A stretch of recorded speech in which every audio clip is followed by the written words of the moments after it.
సింహరాశి ఫలితాలు. మరి సింహరాశి వారికి క్రోధి నామ సంవత్సరంలో సంవత్సరం అంతా కూడా ఆయా మాసాల పరంగా మీకు ఎలాంటి ఫలితాలు ఉన్నాయో ఈ వీడియోలో చూద్దాం. సింహరాశి అనగానే మఖ 4 పాదాలు, పూర్వ ఫల్గుణి 4 పాదాలు, ఉత్తర ఫల్గుణి 1వ పాదం వారు ఈ రాశి వారిగా పరిగణించబడతారు. మరి మా, మీ, ము, మే, మో, టా, టీ, టు, టే అనేటువంటి అక్షరాలతో కనుక మీ పేరు మొదలైనట్టయితే ఈ రాశి ఫలాలు మీకు కూడా వర్తిస్తాయి. మరి సింహరాశి వారికి ఆదాయం 2, వ్యయం 14, రాజ్యపూజ్యం 2, అవమానం 2గా ఉంది. మరి ఈ రాశి వారు గురువు 1న మే వరకు కూడా 9న రజతమూర్తిగా ఉండడము, అన్ని రంగాల్లో కూడా విషమ సమస్యలను ఎదుర్కోవడం జరుగుతుంది. తర్వాత సంవత్సరం అంతా కూడా 10లో సువర్ణమూర్తిగా ఉండడము, శుభకార్యాలను జయప్రదం చేయగలుగుతారు.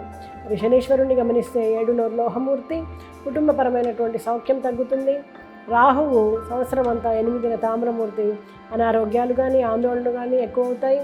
కేతువు సంవత్సరం అంతా 2న తామ్రమూర్తి, మాట విలువ తగ్గడము, ఆర్థిక పురోభివృద్ధి తగ్గడము జరుగుతుంది. మరి చైత్రమాసం గమనిస్తే బుధుడు శుభుడుగా ఉండడము, గురువు రవిల శుభత్వము, అలాగే శుక్రుడి అర్ధశుభత్వం వలన జర్నలిజం చేసే వాళ్ళకి ఉన్నత విద్య చేసే అవకాశాలు ఉన్నాయి. విద్యార్థులకు కళలపైన ఆసక్తి పెరుగుతుంది. లాయర్లు, డాక్టర్లు కూడా మీరు చేసిన పనికి తగిన ఫలితము, ధనార్జన అనేవి ఉంటాయి. ఉద్యోగులు బదిలీలు కోరుకోవడం మేలు. కోర్టు వ్యవహారాలన్నీ కూడా మీకు అనుకూలంగా ఉండేందుకు ఆస్కారం ఉంది. ఇతరుల బాధ్యత రాహిత్యం వలన మీరు మాట పడాల్సి రావచ్చు.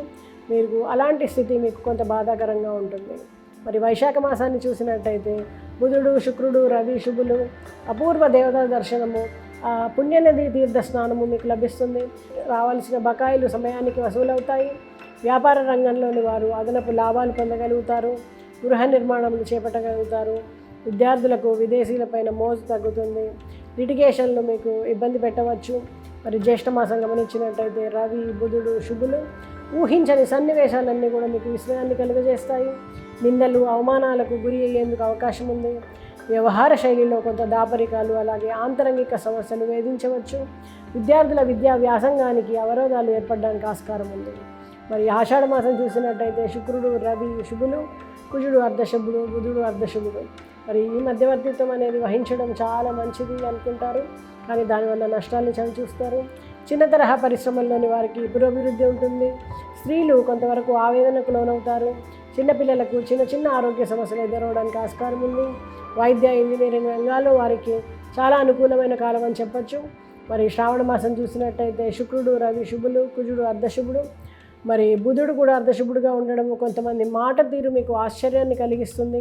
గృహంలో మార్పులు చేసేందుకు ప్రయత్నం చేస్తారు. ఇది అంత అనుకూలమైనటువంటి సమయం కాదని చెప్పచ్చు. సాహస ప్రయత్నాలు విరమించండి. వాహనం కొనుగోలు చేసేటువంటి ప్రయత్నాలు ఫలిస్తాయి.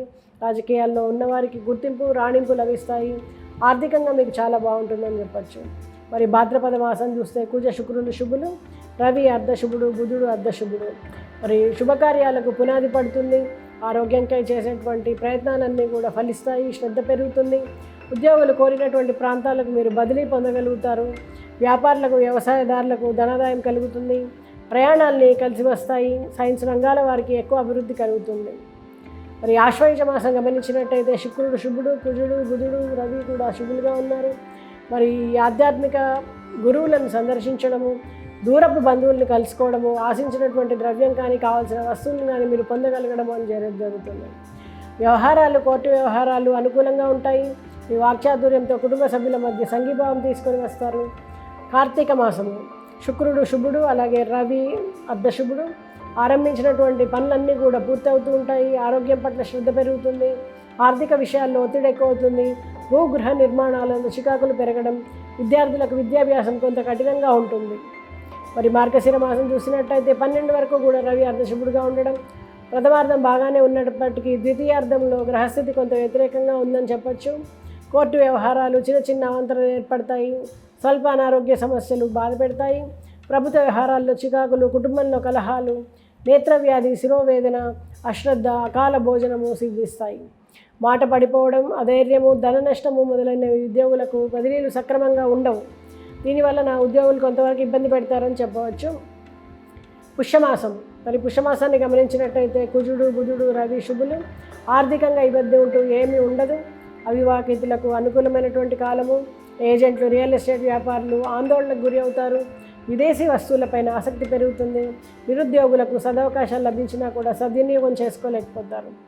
మాఘమాసం మరి కుజుడు అలాగే బుధుడు శుక్రుడు శుభులు. అధిక ధన వ్యయం ఉంటుంది. నిరంతర ప్రయాణాలను చేయగలుగుతారు. భోజనము, అనారోగ్యము, దంపతుల మధ్య అవగాహన లోపము వీటన్నిటి వల్ల ఇబ్బంది పడతారు. అనుకోని సమస్యలను ఎదుర్కొంటారు. బంధుమిత్ర విరోధం, వ్యాపారస్తులకు నష్టాలు, శారీరక ఇబ్బందులు, అలాగే కోర్టు వ్యాజ్యాలు ఉన్నవారు ఈ సమయంలో బాగా కోరడం మంచిది. కుజ బుధ అలాగే శుక్రుడు శుభులు. వివాహాది శుభకార్యాలకు నిశ్చయితం చేసుకోగలుగుతారు. ఉచిత సలహాలు మీరు పాటించరు. వైజ్ఞానిక ఆధ్యాత్మిక సమావేశాల్లో సదస్సుల్లో పాల్గొంటారు. సంతానం వలన అభివృద్ధి కలుగుతుంది. షేర్ మార్కెట్లో నిదానం అవసరం. భవిష్యత్తుమైన ప్రణాళికలను మీరు నిర్వహించగలుగుతారు. మరి ఈ రాశి వారికి నారాయణ కవచ స్తోత్ర పారాయణ, నారాయణ స్తోత్ర పారాయణ, ఓం నమో నారాయణాయ అనేటువంటి మంత్రాన్ని జపించడము శుభ ఫలితాలను ఇస్తుంది.